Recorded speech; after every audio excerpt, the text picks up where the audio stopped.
Audiobook Academy Biography presents Chuck Schumer. Chuck Schumer, a Democrat, now serves as New York's senior senator. As Senate Minority Leader, he was re-elected in 2016. Charles Chuck Schumer was born in Brooklyn, New York, in 1950 and went to Harvard for his undergraduate studies and law school before entering politics. On the liberal Democratic ticket, Schumer was elected to the U.S. House of Representatives and then the Senate after serving in the New York State Assembly. When Donald Trump was elected president, he was named Senate Minority Leader in the wake of his victory. Education and experience. On November 23, 1950, Abe and Selma Schumer welcomed their son, Charles Ellis Schumer, into the world.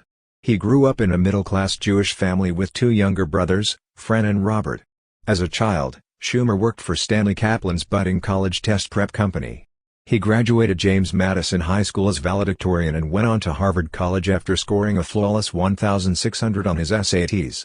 In 1974, he graduated from Harvard Law School with a JD degree. Entrance into the political arena. After passing the bar exam in 1975, Schumer decided to get into politics instead of practicing law because he felt it better matched his personality. Since Theodore Roosevelt, he was elected to New York State Assembly in 1974, making him the youngest individual to hold such a post since then. His term as an assemblyman expired in 1980. Representatives and Senators in the United States Congress. In 1981, Schumer was elected to the House of Representatives as a Democrat, and he served 8 two-year terms in the House of Representatives. In 1998, Schumer went on to win a seat in the Senate.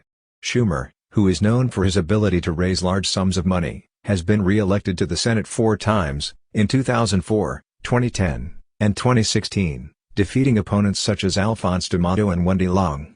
As a result of his work on the Brady Handgun Violence Prevention Act, commonly referred to as the Brady Bill, in 1993 and the Violence Against Women Act, also known as the Schumer Bill, in 1994, Schumer has gained notoriety for introducing groundbreaking legislation to combat domestic violence and sexual assault.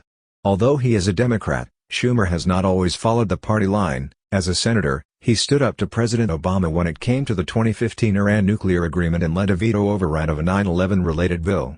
While serving on numerous congressional committees and subcommittees, Schumer has a reputation for negotiating across party lines when necessary.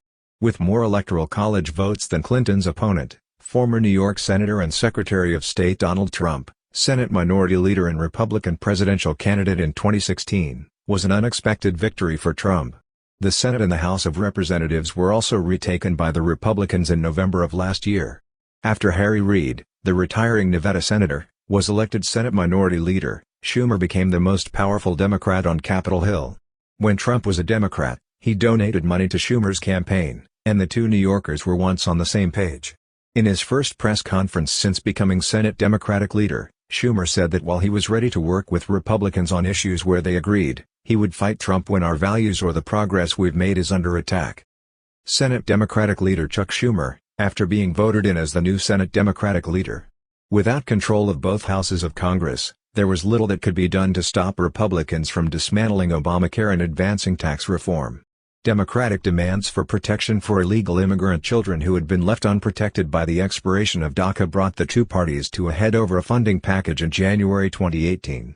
Although Schumer volunteered to pay Trump's campaign promise to build a wall on the Mexican border, it was not enough to avoid a shutdown. When Senate Majority Leader Mitch McConnell promised to bring up immigration legislation, the 3-day government shutdown ended on January 22. With the expiration of the short-term bill, the topic of federal spending would return, and Schumer suggested that he would continue to play hardball by reminding the White House that building the border wall was no longer an option.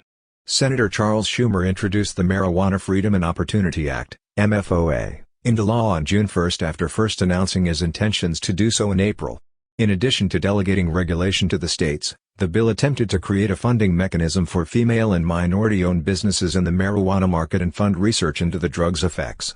"It's time for marijuana to be decriminalized," a senator stated in a statement. "It's about providing states the freedom to be the laboratories they should be, and about enabling Americans, especially women and minority business owners, as well as those convicted of simple possession of marijuana intended for personal use, the chance to prosper in today's economy.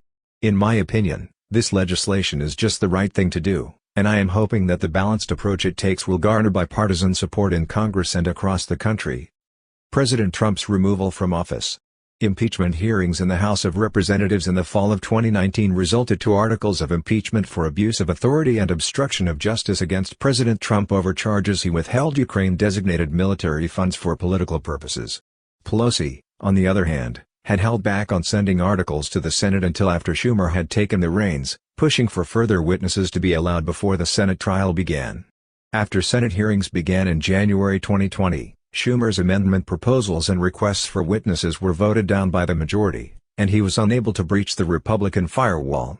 It was on February 5 that the Senate was scheduled to acquit the president on both charges, and the president lashed out at his Republican colleagues, accusing them of writing in permanent ink * next to the acquittal of President Trump. At an anti-abortion demonstration outside of the Supreme Court the following month, Schumer stated that Trump-appointed conservative justices Brett Kavanaugh and Neil Gorsuch would pay the price if they decided against reproductive rights. Schumer was once again in the spotlight. In addition to generating a political firestorm, Chief Justice John Roberts called the comments threatening and destructive. As Democrats and Republicans fought over the wording of an emergency relief plan to assist the country recover from the coronavirus pandemic, Schumer found himself at war with McConnell.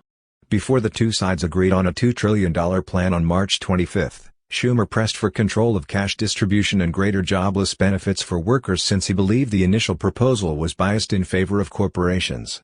Private life. His no-nonsense, snappy style of administration and interactions with colleagues demonstrate Schumer's Brooklyn background while he has retained a separate image in Congress. Iris Weinshall, his wife of 31 years, and his two daughters, Jessica and Allison, were born in 1980. He is Amy Schumer's second cousin. Positively American, Winning Back the Middle Class One Family at a Time was written by him in 2007. Thank you for listening in Audiobook Academy. Don't forget to subscribe and smash that like button for more content like this. See you in next video.